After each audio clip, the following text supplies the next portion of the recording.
India's top AI university లో BTech with education loan, 100% placement only in Presidency University, Bangalore. నమస్తే, welcome to Suman TV. నేను మీ సాయి భైరి. ఆంధ్రప్రదేశ్లో deputy CM Pawan Kalyan గారి పేషి నుంచి వచ్చినటువంటి ఒక లెటర్ ఇండస్ట్రీకి పవన్ కళ్యాణ్ గారికి మధ్య కొంత డిస్టెన్స్ వచ్చినట్టుగా అయితే స్పష్టంగా కనపడుతుంది. నిజంగానే పవన్ కళ్యాణ్ గారి పైన ఏదైనా కుట్ర జరిగిందా ఇండస్ట్రీ నుంచి? ఆయన మొదటి నుంచి సపోర్ట్ చేస్తున్నప్పటికీ కూడా కుట్ర ఏదైనా జరిగిందా? దీనికి సంబంధించి మనం మాట్లాడదాం. మనతో పాటు Suman TV news chief editor Keshav గారు ఉన్నారు. సార్ నమస్తే. నమస్తే. సో పవన్ కళ్యాణ్ గారు మొదటి నుంచి ఇండస్ట్రీ వెంట ఉన్నారు, ఇండస్ట్రీకి సపోర్ట్ చేస్తూ వచ్చారు గత ప్రభుత్వం నుంచి కూడా. అలాంటి పవన్ కళ్యాణ్ గారి పైన ఈరోజు ఒక కుట్ర జరిగిందా అనే ఆ అంశాలు లేవనెత్తుతున్నారు వాళ్ళ సైడ్ నుంచి. అలాంటి అవకాశం ఉందంటారా? అవకాశాన్ని కొట్టిపారేయలేం. ఎందుకంటే పవన్ కళ్యాణ్ గారి సినిమాకి దాదాపుగా వెయిట్ చేస్తున్నటువంటి కండిషన్స్ 3 ఏళ్ల నుంచి ఆ సినిమా షూటింగ్ పోస్ట్పోన్ అవుతుంది. మేలో రిలీజ్ అవుద్ది అనుకున్నారు. మే నుంచి చివరికి జూన్ 12 డేట్ ఇచ్చారు. ప్రీ రిలీజ్ ఈవెంట్స్ షెడ్యూల్ చేశారు. కొన్ని టీజర్స్ రిలీజ్ చేశారు. 3 పాటలు రిలీజ్ అయినాయి. పాటలు హిట్ అయినాయి. సో ఇవన్నీ ఉన్న నేపథ్యంలో ఒక హైప్ ఆటోమేటిక్గా ఒక ఎక్స్పెక్టేషన్ పెరిగిపోయింది. పెద్ద సినిమా అనేటువంటి ఇమేజ్కి తోడు పాన్ ఇండియా సినిమా. ఇప్పుడు 5 భాషల్లో పవన్ కళ్యాణ్ గారు చేస్తున్న ఫస్ట్ పిక్చరు.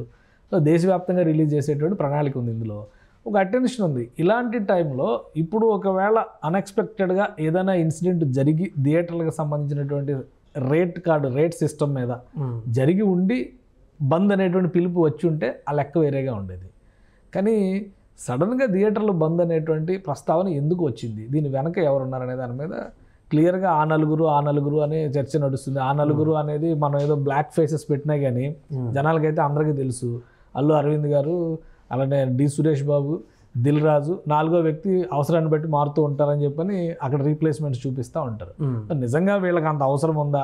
ఆ విధంగా చూస్తే అల్లు అరవింద్ గారు కుటుంబ రీత్యా సన్నిహితుడు. ఆయన పవన్ కళ్యాణ్ గారు గెలవాలని పిఠాపురం వెళ్ళి పూజలు కూడా చేసి వచ్చారు. సో ఏమైనా గ్యాప్ వచ్చిందా? అల్లు అర్జున్ అరెస్ట్ తర్వాత కూడా వీళ్ళ మధ్య ఒక సఖ్యత ఉంది. ఇంటికి వెళ్ళారు, అల్లు అర్జున్ మాట్లాడారు, ఈయన కూడా రిసీవ్ చేసుకున్నారు. సో ఇవన్నీ కూడా అక్కడ పెద్ద ఫ్రిక్షన్ ఉంటుంది అనడానికి అవకాశం లేదు. రెండో దిల్ రాజు గారు మొన్న రామ్ చరణ్ గారి సినిమా ప్రొడ్యూసర్ ఆయన. సో ఇక్కడ తెలంగాణకి సంబంధించి ఆయన ఫిల్మ్ ఛాంబర్ FDCకి చైర్మన్, పెద్ద ప్రొడ్యూసరు. ఈ లెగసీ ఇవన్నీ పక్కన పెడితే కూడా ప్రభుత్వ పరంగా కూడా ఒక కీలకమైన బాధ్యతలో ఉన్నాడు ఆయన. ఇక సురేష్ బాబు గారు తెలుగుదేశం పార్టీకి చెందినటువంటి మాజీ ఎంపీగా వాళ్ళ ఫ్యామిలీని చూడాల్సి ఉంటుంది. ఇప్పుడు ఆ రిలేషన్స్ ఉన్నాయా లేవా అనే తర్వాత, ఎందుకంటే ఆయనకి సంబంధించి కూడా వైజాగ్లో ఇచ్చిన ఫిలిం సిటీ దానికి సంబంధించి ల్యాండ్స్ వెనక్కి తీసుకోవడం ఇట్లాంటి ఇష్యూస్ నడుస్తున్నాయి. అయితే వీళ్ళు డిస్ట్రిబ్యూషన్ వ్యవస్థలో స్టిల్ ఇప్పటికీ అంతే స్ట్రాంగ్గా ఉన్నారు అనేటువంటి నమ్మకం అయితే ప్రజల్లో క్లియర్గా ఉంది. సో థియేటర్లలో జరిగేటువంటి ఉద్యమానికి వీళ్ళు కారకులు అయ్యేటువంటి అవకాశం ఉందనే అనుమానం బలంగా ఉంది. అన్నిటికీ మించి నేరుగా సినిమాటోగ్రఫీ మినిస్టర్ ఈ కామెంట్ చేయడం, కుట్ర జరిగింది పవన్ కళ్యాణ్ గారి సినిమా పైన, కాబట్టి ఖచ్చితంగా నమ్మాల్సినటువంటి అవసరం కనిపిస్తుంది. ఏ ఆధారాలు లేకుండా ఒక మంత్రి, ప్రభుత్వంలో ఉన్నటువంటి వ్యక్తి ఆయన మాట్లాడతారని మనం అనుకోవడానికి అవకాశం లేదుగా. హోంశాఖతో ఎంక్వైరీ చేస్తామని చెప్పి అన్నారుగా. కానీ ఖచ్చితంగా కుట్ర జరిగింది. ఆ నలుగురు చేశారా? ఆ నలుగురు వెనక ఇంకెవరన్నా ఉన్నారా? సో అది తేలాల్సినటువంటి అవసరం ఉంది. ప్రజలకి క్లారిటీ ఇవ్వాల్సినటువంటి బాధ్యత ఇప్పుడు ఇంత చర్చకి దారి తీసింది కాబట్టి ఏపీ ప్రభుత్వం పైన కూడా ఆ బాధ్యత ఉంది. అంటే ఇప్పుడు కుట్ర అనేటువంటి అంశంలో ఇదే టైంలో పవన్ కళ్యాణ్ గారు సినిమా టైంలోనే ఈ డిమాండ్ పెడితే నెరవేరుతుంది అనేటువంటి ఒక అంశంతో కుట్రనా, లేకుంటే కావాలని వాంటెడ్గా తనని బ్లేమ్ చేయడం కోసం జరిగినటువంటి కుట్ర? అది కూడా ఒక పాయింట్ అయి ఉండొచ్చు. ఎందుకంటే పెద్ద సినిమా వస్తుంది కాబట్టి అందరూ మన మాట వింటారు అనేటువంటి ఆలోచన అయి ఉండొచ్చు. కానీ పవన్ కళ్యాణ్ గారి సినిమా గురించే టార్గెట్ చేయాల్సినటువంటి అవసరం లేదు. కానీ మిగతా సినిమాలు కూడా చాలా ఉన్నాయి. ఇప్పుడు జూన్ నెలలో కన్నప్ప సినిమా మోస్ట్ అవైటెడ్ అని చెప్తున్నారు కదా, మంచు ఫ్యామిలీ, అది రిలీజ్కి ఉంది.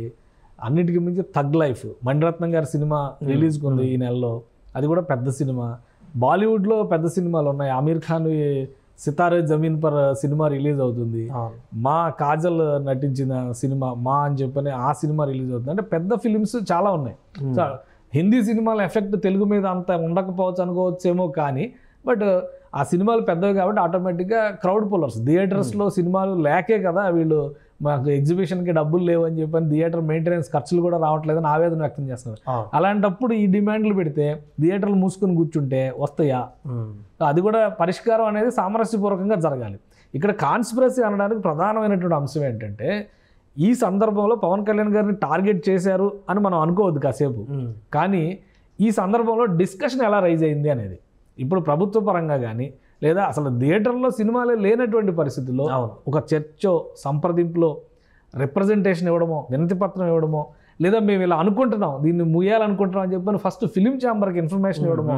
ఫిలిం ఛాంబర్ ఒకటి ఉంది కదా, ఆంధ్రప్రదేశ్ ఫిలిం ఛాంబర్ కాదు, తెలంగాణ ఫిలిం ఛాంబర్ కాదు కదా, తెలుగు ఫిలిం ఛాంబర్ అని పేరు మార్చుకున్నారు కదా, మొత్తం 2 రాష్ట్రాలకి ఒకటే అని చెప్తున్నారు కదా.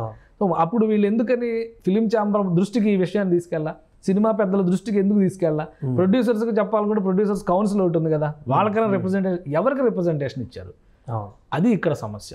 అండ్ 2 స్టేట్లో అన్ని థియేటర్స్ కూడా క్లోజ్ అవుతున్నట్టుగా అనిపించలేదు వీళ్ళు చెప్పినప్పుడు. కొంతమంది గ్యాదర్ అయ్యారు, వాళ్ళే కొంత మద్దతు ఇచ్చినట్టుగా కూడా వినిపించింది. అప్పుడు అంటే ఒక లొకేషన్ మీరు ఒకటి గమనిస్తే 3 రోజుల క్రితం అంబికా కృష్ణ గారు ఒక స్టేట్మెంట్ ఇచ్చారు.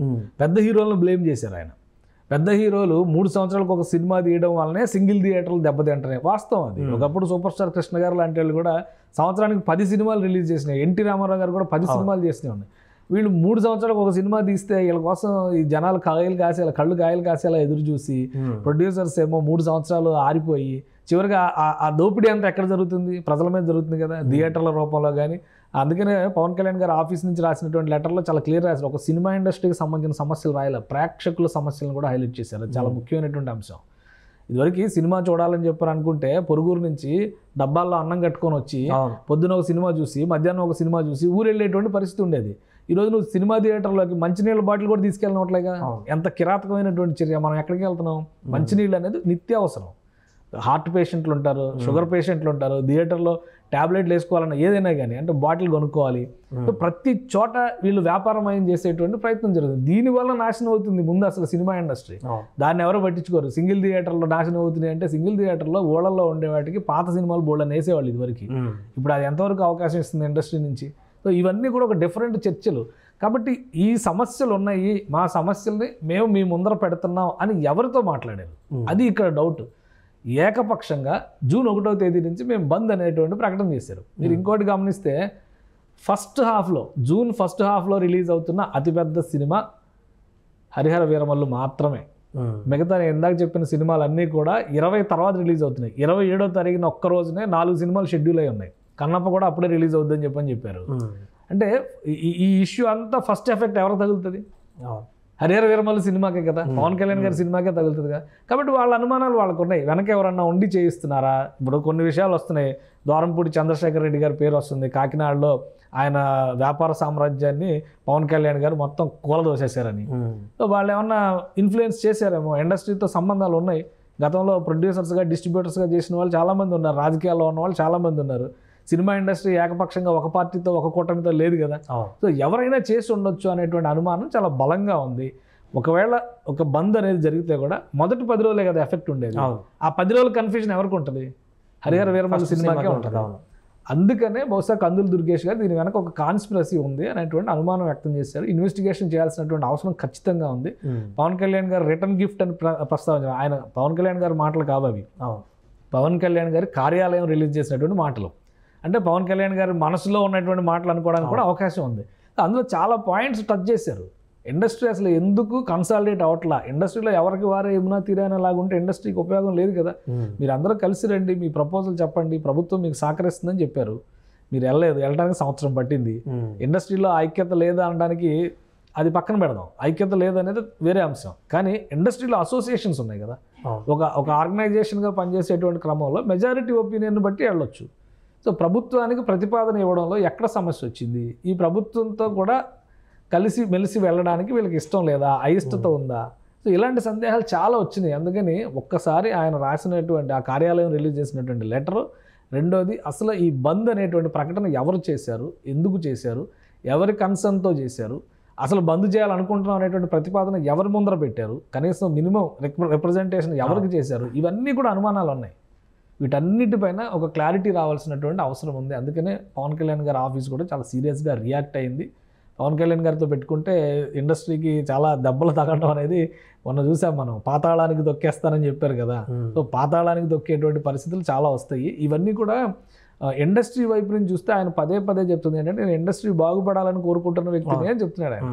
ఆయన కూడా ఉపయోగించుకోలేకపోతే అది ఇండస్ట్రీకి శాపం. ఉపయోగించుకోకపోగా ఇలాంటి కుయుక్తులు, కుట్రలు, ప్రతిదాడులు లేదంటే ప్రతి వ్యూహాలు పన్నుతా పోతే కనుక ఇండస్ట్రీ నష్టపోద్ది, ఇండస్ట్రీ నాశనం అయింది. ఆ లెటర్లో మాత్రం చాలా ముఖ్యమైనటువంటి అంశాలను ప్రస్తావించారు. వాటికి అనుగుణంగా కనుక ఆంధ్రప్రదేశ్ ప్రభుత్వం చర్యలు తీసుకోవడం మొదలు పెడితే కనుక ఆంధ్రప్రదేశ్కి చాలా పెద్ద మేలు జరుగుతుంది. ఎందుకంటే సినిమా ఇండస్ట్రీని విభజించాల్సిన అవసరం లేదు, ఇక్కడ ఉన్న ఇండస్ట్రీ అక్కడికి వెళ్ళిపోవాలనేటువంటి ఆలోచన చేయాల్సిన అవసరం లేదు. కానీ బట్ అక్కడ ఇండస్ట్రీ ఎదగడానికి మాత్రం 100% దోహదం చేస్తుంది. Right sir. అది ప్రస్తుతం ఆంధ్రప్రదేశ్లో థియేటర్ల బంద్కు సంబంధించి అటు పవన్ కళ్యాణ్ గారి ఆఫీస్ నుంచి వచ్చినటువంటి లెటర్కి సంబంధించి జరుగుతున్నటువంటి చర్చ. ఈ హరహర వీరమల్లు రిలీజ్ టైంలోనే ఇలాంటి థియేటర్ల బంద్ అనేటువంటి పిలుపునివ్వడం, అది కూడా ఎలాంటి సంప్రదింపులు లేకుండా నేరుగా అనౌన్స్ చేయడం, దీని వెనుక ఒక కుట్ర ఉన్నట్టుగా కూడా భావిస్తున్నట్టుగా జనసేన పార్టీకి సంబంధించిన మంత్రితో పాటు ముఖ్య నేతలు కూడా అందరూ కూడా భావిస్తున్నారు.